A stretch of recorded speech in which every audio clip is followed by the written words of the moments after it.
Hello students, in this video we are going to study about grouping of identical cells. So there could be three types of grouping. Number one, series grouping of cell. एक होती है हमारी parallel grouping of cell और एक होती है mix grouping. तो इस वीडियो में हम पढ़ने वाले सीरीज ग्रुपिंग ऑफ सेल्स के बारे में। तो देखिए सीरीज ग्रुपिंग क्या होती है।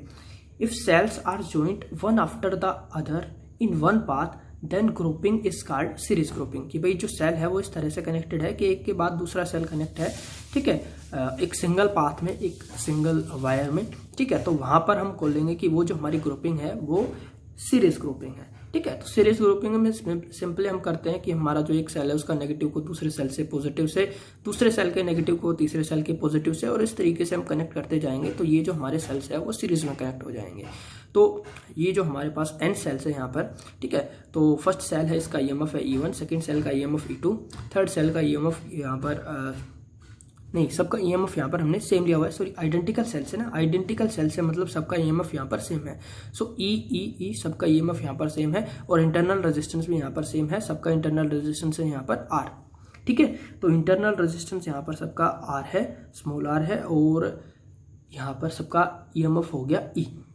अब देखिए यहाँ पर इस सेल से जो भी यहाँ से करंट निकलेगा I, सिंस सारे पैरेलल में कनेक्ट है तो करंट यहाँ पर पैरेलल कॉम्बिनेशन में सेम होता है। सो I करंट जो है ये सर्किट से फ्लो करेगा। यहाँ पर हमने एक एक्सटर्नल रजिस्टर लगाया हुआ है R, तो इस एक्सटर्नल रजिस्टर से यहाँ पर I करंट फ्लो करेगा।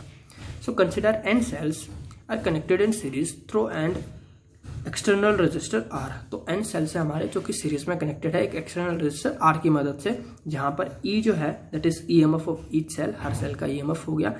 R internal resistance of each cell, जितने भी सेल है सबका इंटरनल रेजिस्टेंस सेम है R और सबका ईएमएफ भी सेम है E।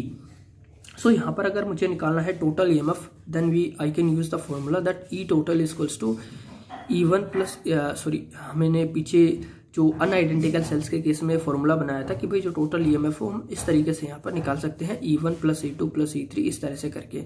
तो हमारे पास कितने सेल्स है, हमारे पास n सेल्स है, सबका ईएमएफ सेम है E। तो यहाँ पर मैं इसको लिख सकता हूँ E plus E up to n times, ठीक है। अब देखिए यहाँ पर जैसे E है, इसको आप n टाइम्स यहाँ पर जब जोड़ोगे तो आपको मिलेगा NE, ठीक है। जैसे 1 को आप 5 टाइम ऐड करोगे तो कितना मिलता है 5, 1 को 10 टाइम ऐड करते हो तो कितना मिलेगा 10। ऐसे ही E को आप n टाइम ऐड करोगे तो आपको मिलेगा NE। तो आपका टोटल ईएमएफ यहाँ पर हो गया NE। अब हम निकालते हैं टोटल करंट।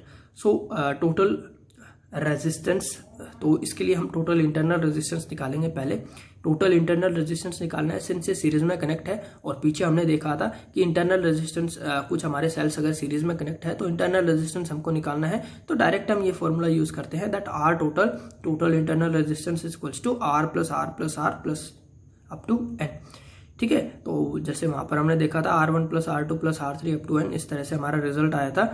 तो यहाँ पर हम लिख सकते हैं डायरेक्ट इसको, सबका इंटरनल रेजिस्टेंस सेम है, so R plus R up to n times. अब वही बात है, R जो है वो n टाइम ऐड हो रहा है, तो टोटल इंटरनल रेजिस्टेंस हो गया यहाँ पर NR।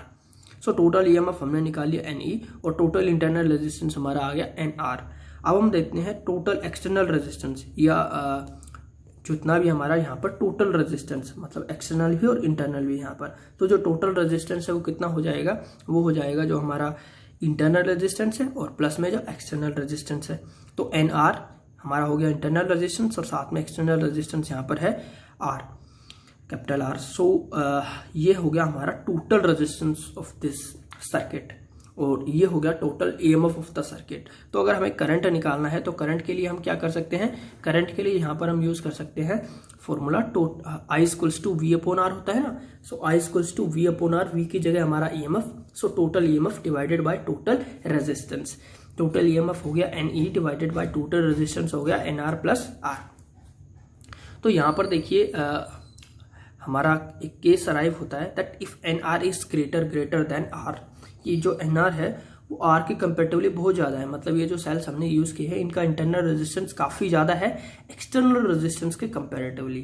तो उस केस में जो R है उसको हम नेग्लेक्ट कर सकते हैं क्योंकि उसकी वैल्यू काफ़ी कम है, ठीक है। तो यहाँ पर अगर इसको हम नेग्लेक्ट कर देते हैं तो हमारे पास बचेगा NE डिवाइडेड बाय NR। यहाँ पर N कैंसिल आउट हो गया, सो करंट आ गया E डिवाइडेड बाय R। और ये क्या है, this is the current due to single cell. भाई एक सिंगल सेल में तो इतना ही करंट डिलीवर करेगा जितना उसका ईएमएफ होगा डिवाइडेड बाय उसका इंटरनल रेजिस्टेंस।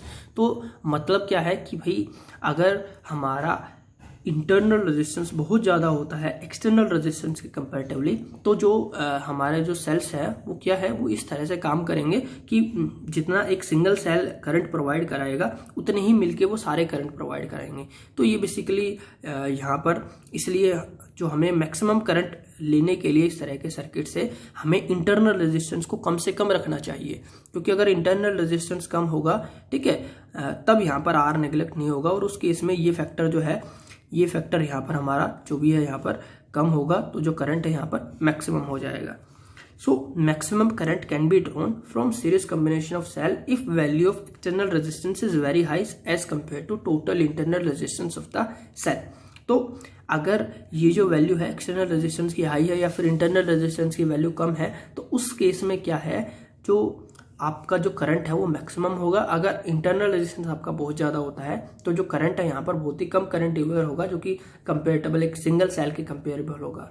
ठीक है, तो इसलिए जो है ये सिर्फ इलेक्ट्रोड का साइज बढ़ाएगा, यहाँ पर आपका जो करंट है उसको नहीं बढ़ाएगा।